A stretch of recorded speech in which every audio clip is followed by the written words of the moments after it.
Ladies and gentlemen, boys and girls, children of all ages, what is going on? It's your boy, the neighborhood prince of Botch himself. You already know the name, Dwayne. Y'all know what time it is. Welcome to yet another episode of the Life's of Botch podcast. I almost feel like I haven't really talked to you guys in a minute, but you know what? I have been here. Your boy just been working, man. We've been getting you more interviews on top of interviews. So, on today's special edition of Life's a Botch, we got a very, very special guest in the house. And, well, I got to bring out the official Life's a Botch championship belt for this one because we got our very first champion live on the show. But, you know, I got to give, y'all know how I do on my introductions, so I got to do my introductions correct. So, ladies and gentlemen, my name is Dwayne Dickie. And I am an advocate for this very client in front of me right now. And she comes before you right now as your reigning, defending, undisputed Impact Knockouts champion. Thick Mama Pump herself, willing to take on any and all comers, both male and female. So come and try to shoot your luck. But I can tell you, quick spoiler alert, she will still be your reigning Impact Knockouts champion. So that being said, I introduce to you Jordan Grace. How are you doing, Miss Grace? I'm good. I'm really feeling that introduction. That's better than a lot of announcers nowadays, you know? Well, I am so glad to definitely be of announcement. You know, I try to give the best introductions I can. It is great. Welcome to the show.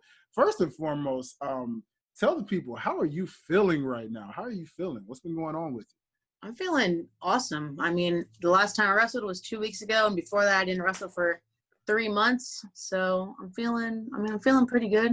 I'm wrestling again in July, so all this time off between matches, I mean, it really, it's invigorating, I guess. It gives me a lot of time to rest. Yes, you know, rest, especially with what you guys do on a daily basis, like rest is definitely essential. It's very important.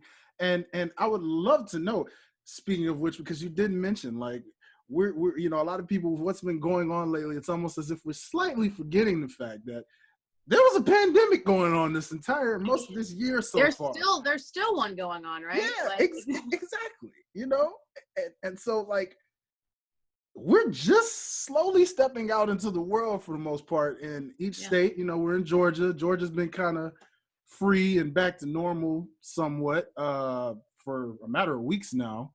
And I know everywhere else. How about where you reside? I mean, are they opening? I'm in Baltimore right now, so it's really, really slow. I think they're opening up gyms finally on Friday.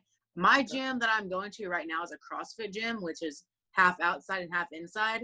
Mm-hmm. So we're lucky because I guess the governor or whoever said that outside gyms can open like 2 weeks ago. So my outside gym opened 2 weeks ago, so I've been able to go there and like lift and stuff. Wow. Well, that's definitely great. I mean, how are they as far as like with the gyms, do they have any special rules for you guys? I know out here with the gym I work out at, they're only allowing us to work out for like 1 hour, wear a mask while we're working out, which I find ridiculous because I'm like, how do you work out with a mask on?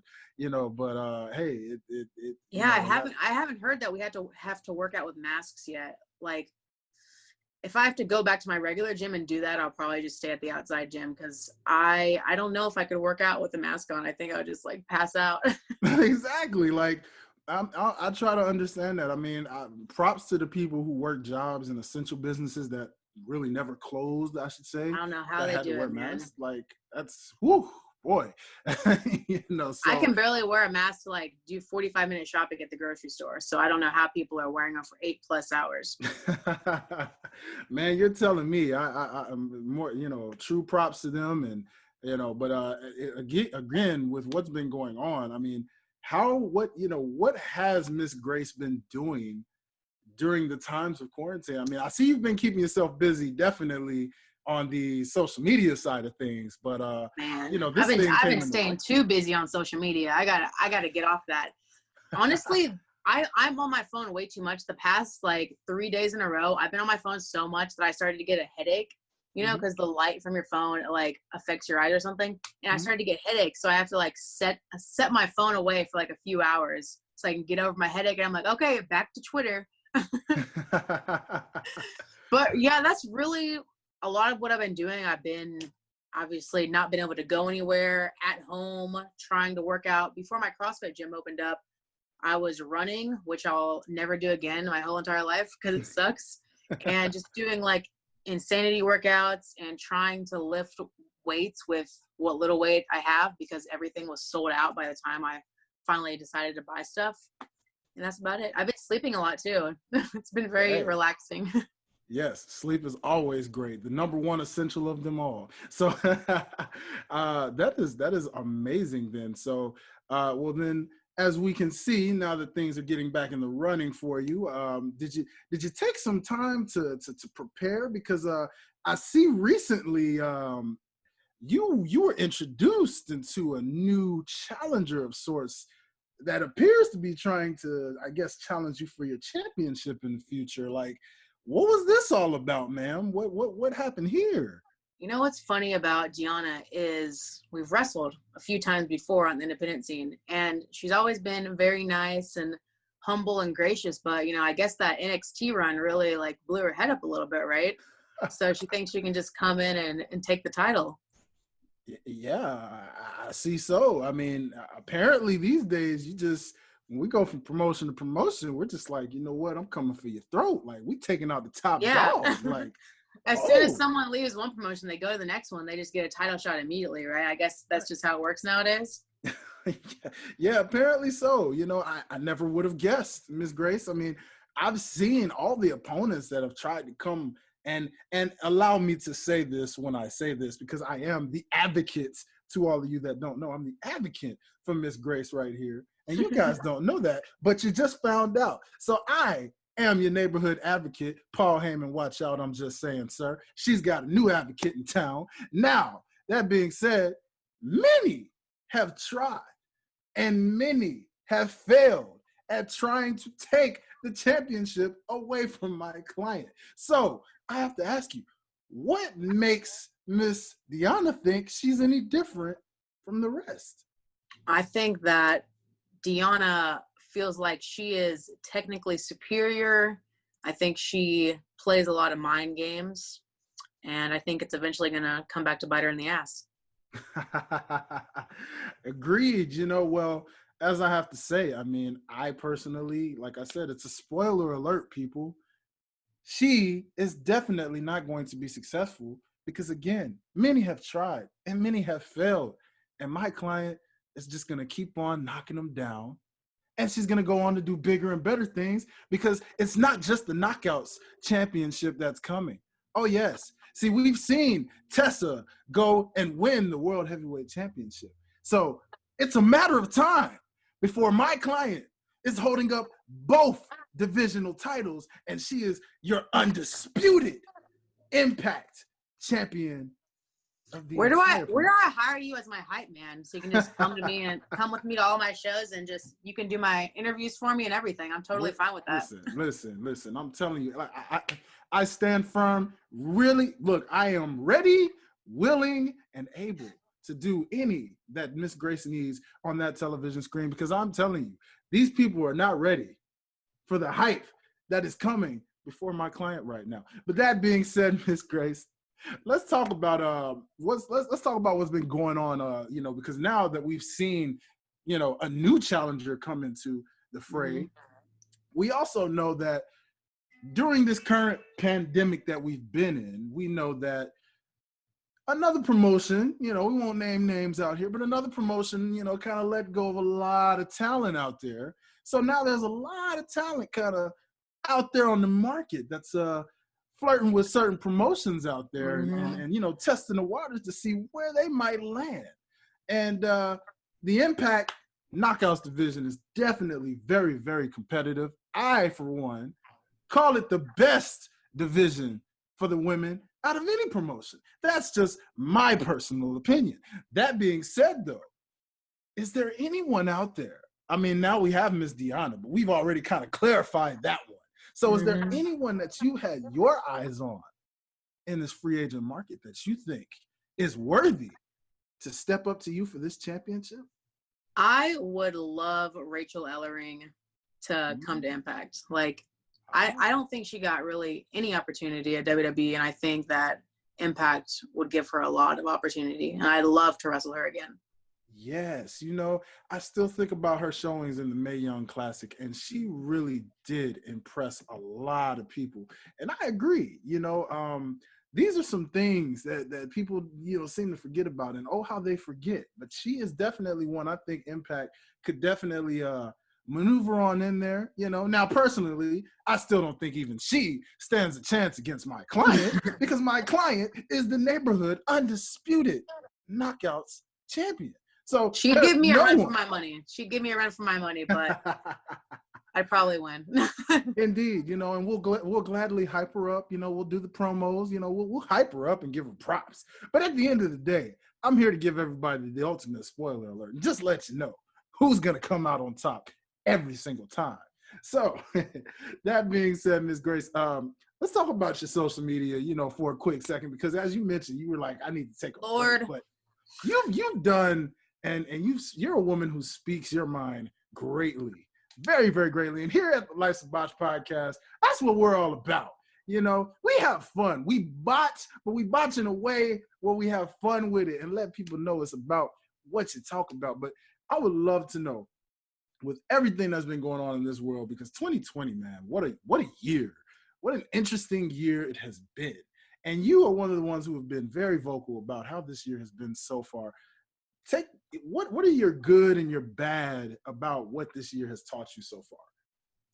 I'm trying to think of a single good thing that's happened this year. Well, I guess at the beginning of the year, I won the Knockouts Championship. And then I feel like after that, it just kind of all went downhill, right? We had like giant hornet mosquitoes happening, which suddenly disappeared. With the coronavirus, I personally had to cancel my wedding because of that. Everything, like wrestling just kind of like died. Everybody got released from WWE.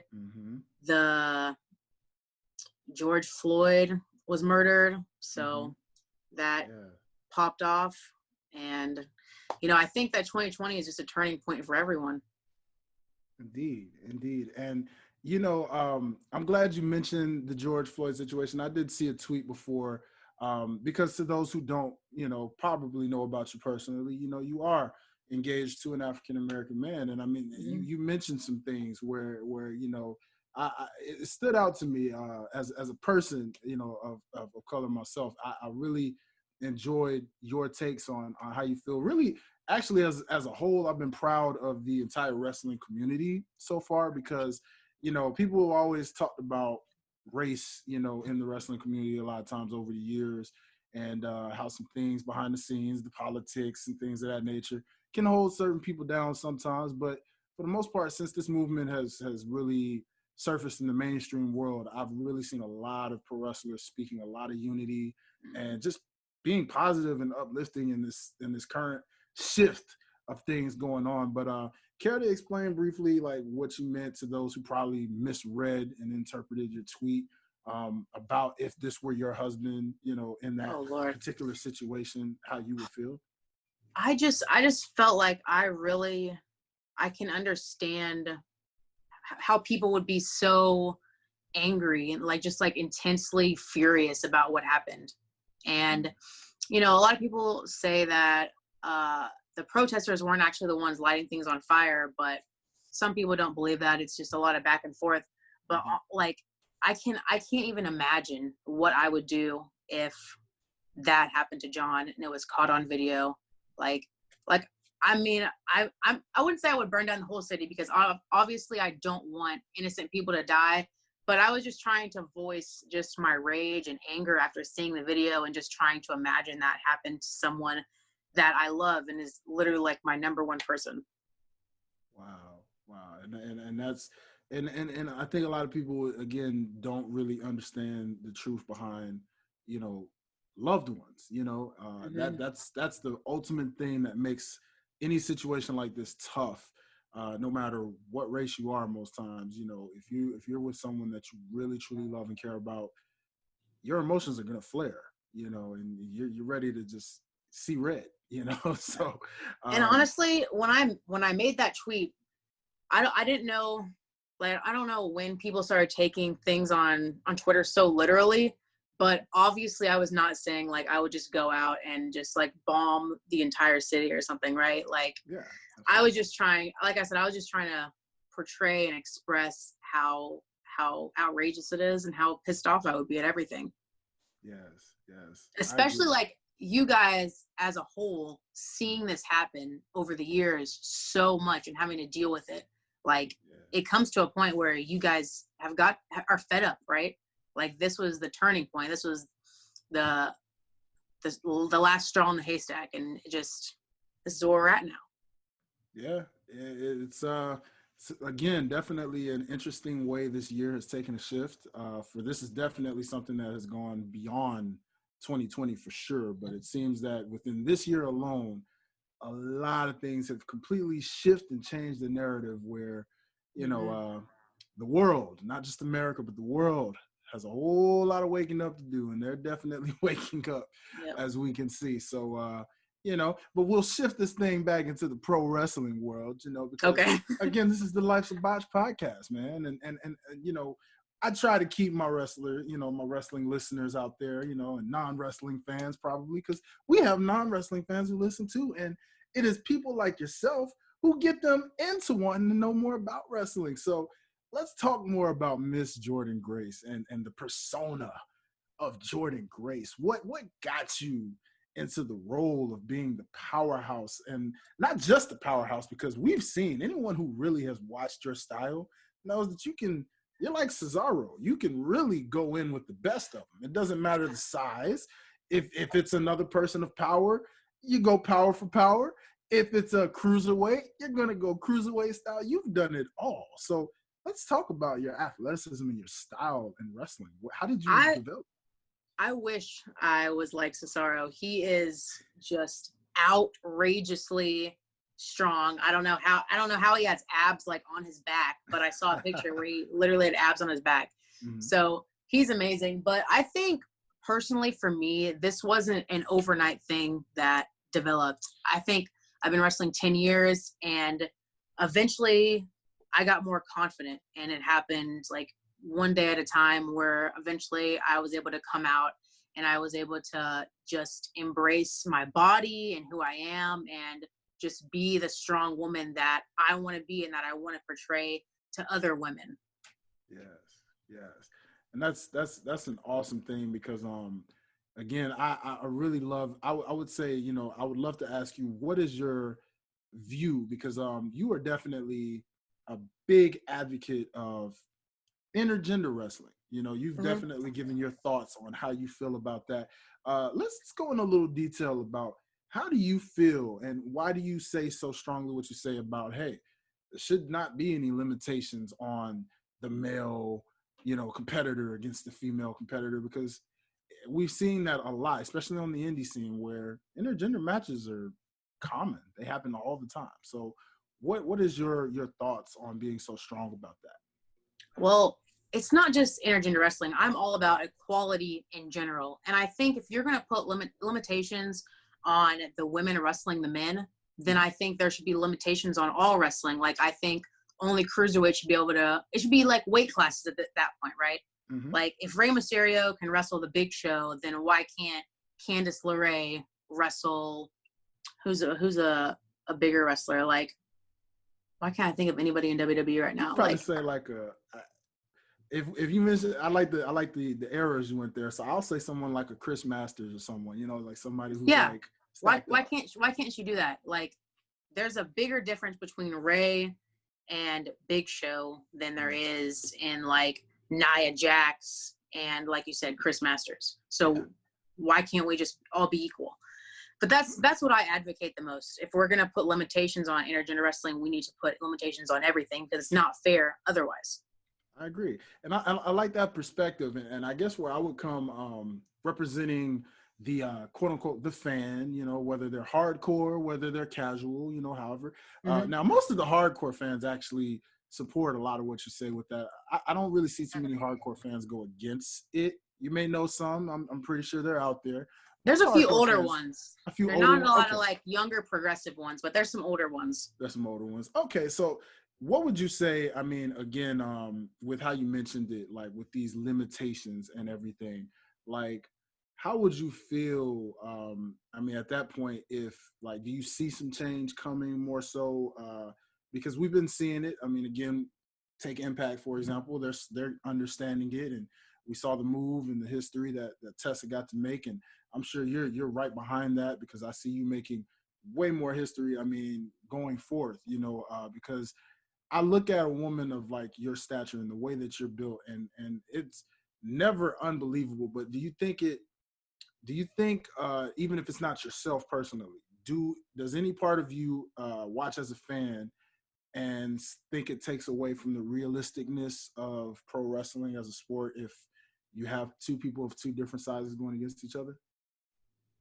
Pro wrestling is completely unrealistic as it's already portrayed. I mean, Mm-hmm. we don't see many matches where we see the wrestlers like act like it's a sport. We Mm-hmm. constantly break the rules. We have like outrageous characters, and we're constantly doing stuff inside and outside of the ring to challenge that reality. So I really just don't understand when people say it takes away from the realism when pro wrestling is completely out of the realm of reality in the first place. Yeah, I like that. I really love the thought process behind that because it's the same effect if you took another sport, like say the NBA, and you took a WNBA player like Candace Parker and you put her up against like a LeBron James or someone. Like, people look at the physical stature of a LeBron and they're like, there's no way, Candace would beat him in a one-on-one game. He's too strong and physically imposing. And you're like, yeah, but you don't have to be strong to be able to just, hey, step back, hit a couple threes, and boom, you're knocking it down. It's very possible, right? And Yeah. everybody just looks at other aspects of it, like physicality and everything. But you guys are totally built, no matter male or female.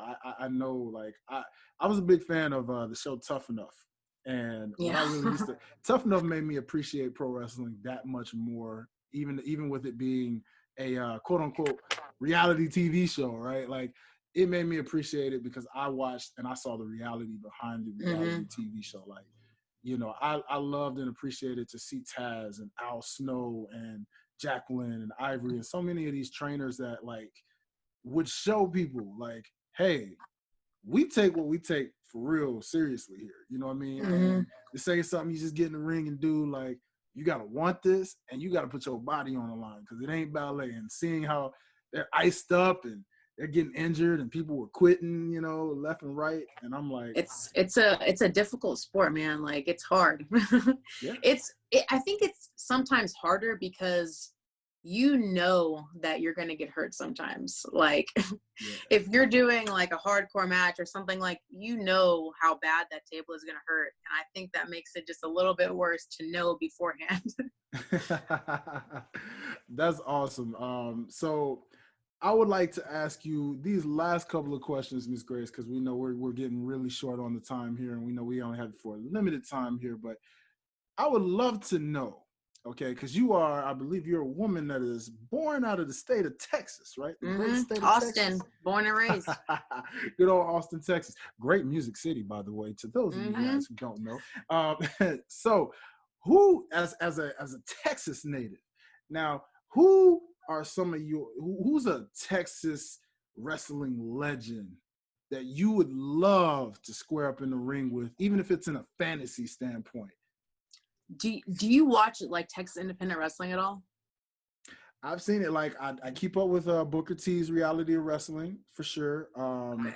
And I haven't. I got to catch up on some more because with my indie shows, man, it's so broad now that between the main shows like Impact and WWE and everything, it's so hard to try to watch independents. But I try to catch as many as I can. But please put me on. Let me know. Okay, so obviously, I think Jazz is from Texas, right? Yes. Okay, Definitely. so obviously Jazz, and we'll just put that out there because she's incredible and who wouldn't want to wrestle her? On the Texas independent scene, I mean, I grew up on the Texas independent scene, and I don't even know if you're gonna know who these people are, but Ryan Davidson, he is at Booker T's place. He's this gigantic guy. I think he's great. Okay. And there's also another guy who his name is Mike Dell, and I don't even know if he's ever been signed to WWE, but he has just, from the time I was 14 years old, started wrestling. He was old. Okay. He was like 40 when I started, and he looks the exact same now, 10 years later, just like this jacked, ripped dude. And it's insane. And I would love to wrestle him too. He's awesome. Wow. I love that. And I love how you mentioned what you just mentioned about him, because I remember when I met Kurt Angle, and it was just literally like in the airport. Like I literally met him, and ironically at that time, he was with Impact Wrestling at that time. They had just got done doing a show, I believe, because I was going to school in Memphis, where I'm from, and they were doing a show, I believe, in Mississippi. So, he was flying through Memphis airport. I saw him, and I was like, wait, that guy looks like Kurt. That can't be Kurt. And then I saw another wrestler from Impact that I remembered. I believe it was Jesse. And I was like, oh, snap. No, this is Impact. These are Impact wrestlers. Yo. And so when I got to talk to him, man, to keep a long story short, he literally just talked about, I remember chopping it up with him. We had a real good conversation. And I was talking about, that's what I love about pro wrestling. In the NBA, in the NFL, you get all of these fantasy dream matchups. But in pro wrestling, 9 times out of 10, you get to see that legendary matchup. Like Jazz, still going hard to this day, to where you could, she hasn't called it quits yet. It's very possible to still live up that dream matchup between yourself and Jazz. So, and you know what, we have wrestled before, but I had an injured ankle, and so it wasn't what I wanted it to be. Like, I would love to wrestle her now at 100%, and I don't know, she's incredible. I'm telling you, Jazz, hey, listen, I'm telling you now, we got to get this, we got to set it up. I'll hype it up. I'm telling you, you already know. And she shaved her head. She looks so fucking badass right now. Yeah, she does. Like, I remember when she with AEW, when they did the Double or Nothing, and the very first one, and like they had the it was like the, what did they call it? The Fully Loaded Battle Royal or something like that. It was like a Cars. It was based on Cars. I remember. Wait, it wasn't the one I was in, right? It was a different one. It was a different one. Yeah, there was a different one, and and I remember she was one of the surprise entries, and I remember I watched their Being the Elite, and I saw it, and she took off the hood, and she's like, the bitch is back. And I was like, yo. Yeah, I remember that vignette. It was awesome. I'm telling you. So, without further ado, my final question for you, Miss Grace, is definitely. Now, I know the answer to this, because I am the advocate for Miss Jordan Grace. So, I'm going to let you know that she ain't losing this title anytime soon. Because as I told y'all, she is going to be unifying these. But if you had to pick any opponent right now that you would be willing to put over for that very championship, off top, who would it be? Oh, that I'd be willing to put over for the title? Honestly, right now, it would be Tessa, because she has the world championship. And I think if she had both, she could unify them. And then I don't care who does it. I just want them to be together.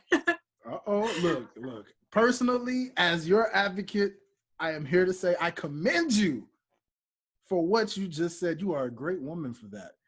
But my prediction is that you, Miss Grace, there will be a meeting between you and Tessa with both titles on the line. But when it's all said and done, all the smoke is cleared, Jordan Grace will be your unified champion. Man, we can only hope, man. We can only hope. We can only hope. So, without further ado, please let the people know where they can find you and follow your great epic journey. Oh, yes. You can follow all of my epic journey and all the drama that I cause on Twitter normally at Jordan Grace. It's JORDYNNE. Grace is spelled normally. and pretty much any social media. That's just my name. Yes, and by all means, you know I gotta plug this. It's definite. Be sure that you follow this girl's Patreon. Okay, listen, trust me. There's some epic things there. All right, There's now, some pretty cool stuff. Like she's a very, look at her. She's a very beautiful woman. You never know. You might get a nice model photo because she's definitely doing a lot of modeling over in this pandemic time. Trust me, man. She ain't just brains. Like, trust me, she ain't just brawn and brains. Like, this girl is definitely very, very beautiful. So trust me, you do not want to miss a Patreon. So sign up now. Go ahead, do that. And without further ado, this is the Life. Y'all already know where to find your boy at. All things Life's a Botch podcast, all over. Make sure you head to otsguys.com and check us out. Or check this out. We got a new platform, everybody. I want to shout out Six Families Incorporated. We are now broadcasting. So when you hear this, you're probably a first-time listener. If you're listening on sixfamiliesradio.com, make sure you come check us out at the Life's a Botch podcast, because you're going to get great interviews like this and so many more. And hey, with a personality and voice like this, why would you want to miss it? Come on. So all that being said, ladies and gentlemen, this is the Life's a Botch, and you have officially been botched.